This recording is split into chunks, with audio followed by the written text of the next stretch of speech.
This is a Sutotal production. Hello everyone. So this is going to act as our elimination practice for Chapter 8. So kind of consistent with the substitution practice, we're going to look at the rates, the idea of rates behind it. And hopefully you're going to notice that the rate idea behind like how fast these reactions can go are pretty consistent with what we thought of when we were looking at SN1 and SN2. Alright, so for this first question, which of the following elimination reactions would you expect to occur faster? Identify whether the reaction undergoes E1 or E2. Alright, so what we're going to see here, these first two reactions, what do we got? We've got a secondary alkyl halide and another secondary alkyl halide. The difference is chlorine versus bromine. We look and we have, these are eliminations, so we don't just think of these as nucleophiles, we now think of them as bases. Alright, so these are going to grab, these are proton grabbers, they're going to grab a hydrogen, and they'll create our alkenes. So elimination reactions give us pi bonds. Now, when we look at this, to determine if it's E1 or E2, really E1s are still at the forefront of mostly only being possible at a tertiary sense. You remember secondary alkyl halides are kind of weird. So with eliminations, anytime you see these negative oxygens here, right, as long as it's not a negative oxygen a part of the acetate ion, then you're okay. Alright. These are going to act like nucleophiles, not bases. So these, you won't have any eliminations. Right? No eliminations with these guys. But if you see these negative oxygens, like with the methyls coming off, or the ethyls, or even tert-butyl groups, those are going to act like bases, and they're going to grab a proton. And so these are really strong bases. They're not solvents, so they're not going to this reaction won't involve solvolysis. All right. So what we're going to see happen, more or less, the base is going to snag our proton right here, the hydrogen. It's going to move the electrons towards the leaving group and then kick off the leaving group. And so the real thing that's going to happen here is, well, they're both secondary, right? They're both doing an E2, right? There's no E1 mechanism at play, so they're both E2. All right, and so what do we know about E2? Well, we know that the rate for an E2 reaction is proportional, just like an SN2, it's proportional to both the alkyl halide or the substrate and the nucleophile. So remember, for eliminations, we think of these nucleophiles as bases. So I'm just writing base instead of nucleophile. All right, and so, but we're not changing the concentration. But the fact that our alkyl halide affects the rate, we have to think about what's on it. You know, these leaving groups are different leaving groups. Which one's better? Well, it's kind of like the rule of Texas. Bigger is better. So here, that's a bigger leaving group. So we would expect this guy right here to undergo the faster E2 reaction. Okay. All right. Next up, we look at our second set here. Now we have tertiary.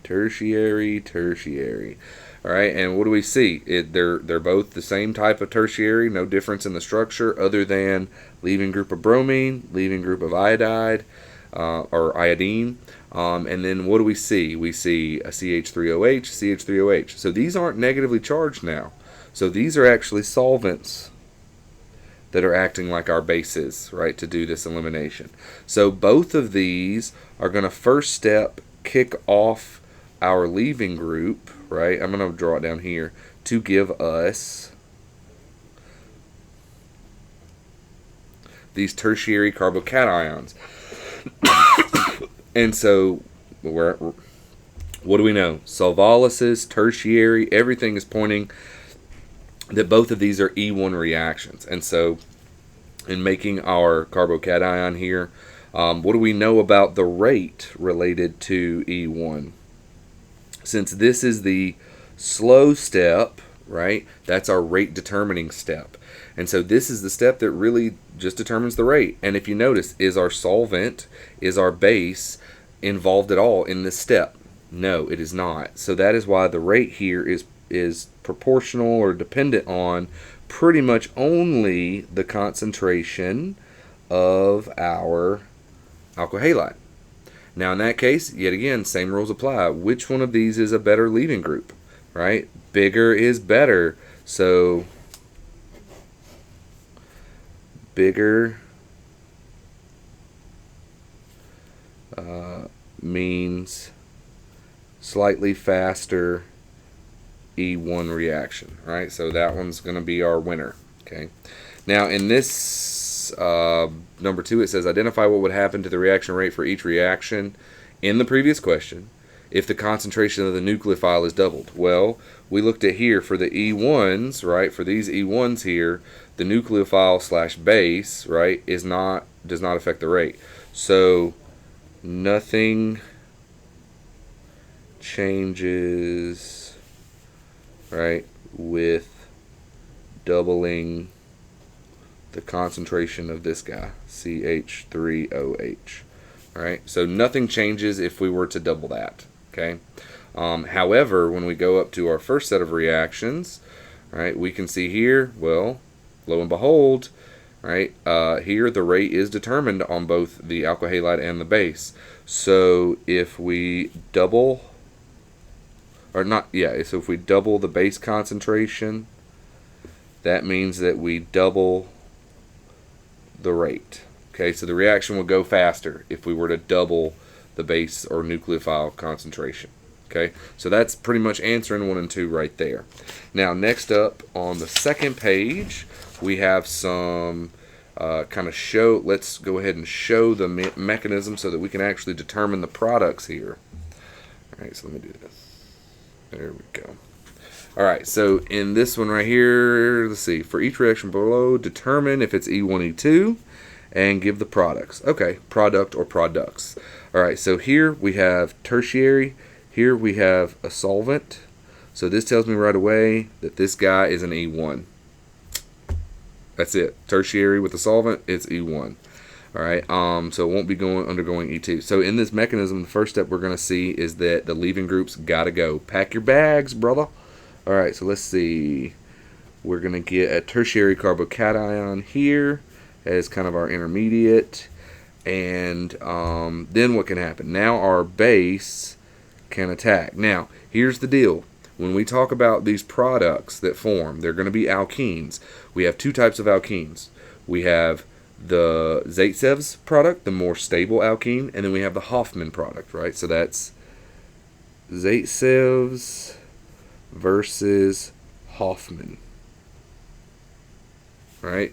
So when we look at those two, right, with an E1, we're almost always going to follow the Zaitsev's rule. We're gonna make the most stable one.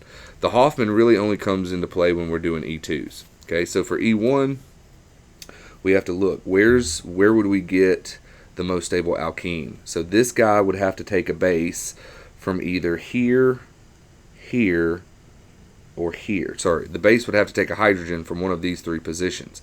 And what we would notice is if you take it from this hydrogen position, right, to form this alkene, you're going to make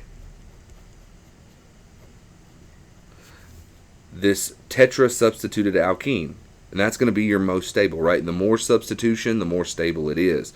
So you would make this as your alkene, and then you can just think of ETOH2 plus as your other product, right? That's fine. We don't care as much about this as we care about this, okay? So that would be our product for the first one. Now we look at our second reaction here, and now we have a secondary, and secondaries are weird because they can undergo, technically they can undergo E1 or E2. And so when we look, secondaries with water, that's another solvent. So what's this trying to do? Solvolysis yet again. So this reaction's, it kind of sucks because making a secondary carbocation does suck. But what you're going to make is your intermediate here is you're going to have a secondary carbocation and then that right there. Okay. Now, from here, pretty much now your solvent can act like a base, and it's an E1 again, remember? So it's because it's making that carbocation. So it's an E1 yet again, and so what's this solvent going to do? Technically, carbocations can rearrange, but I'm not worried about that. I mean, even if it did rearrange, let's say it did a hydride shift here.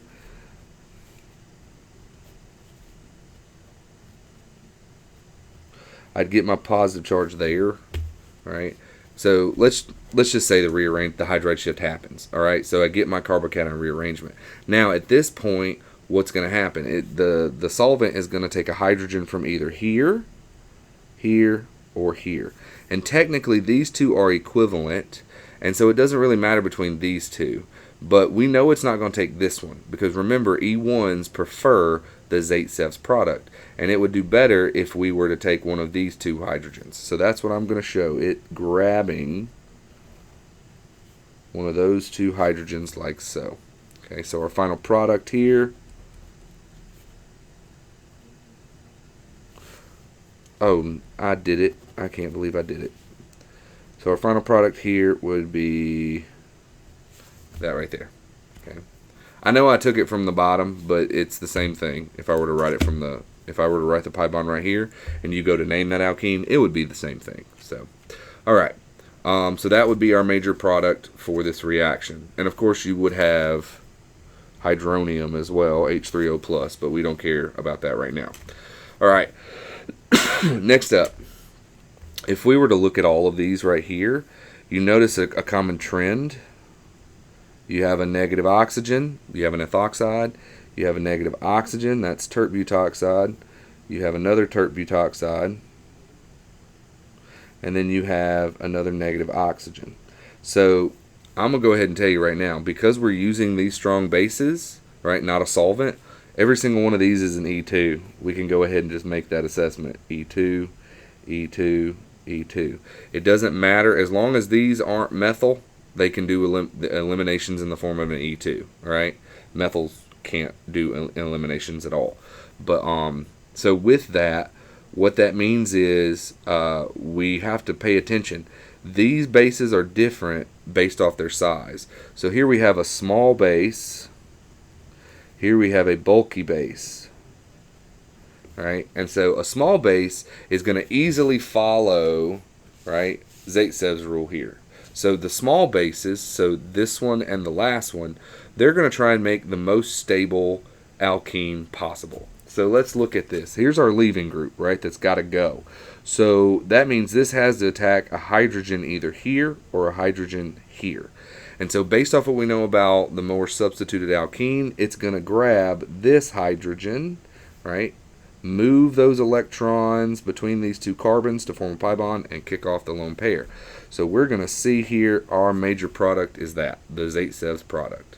Okay, and we're going to see something pretty consistent. I'm going to go ahead and jump down to the other small base real quick with this one. Now, what winds up happening with concerns to our leaving group, we actually now have 1, 2, 3 different hydrogens that could be snagged up.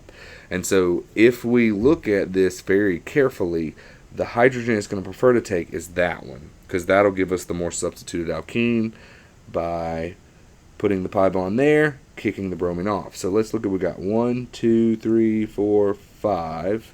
2, 3, 4, 5.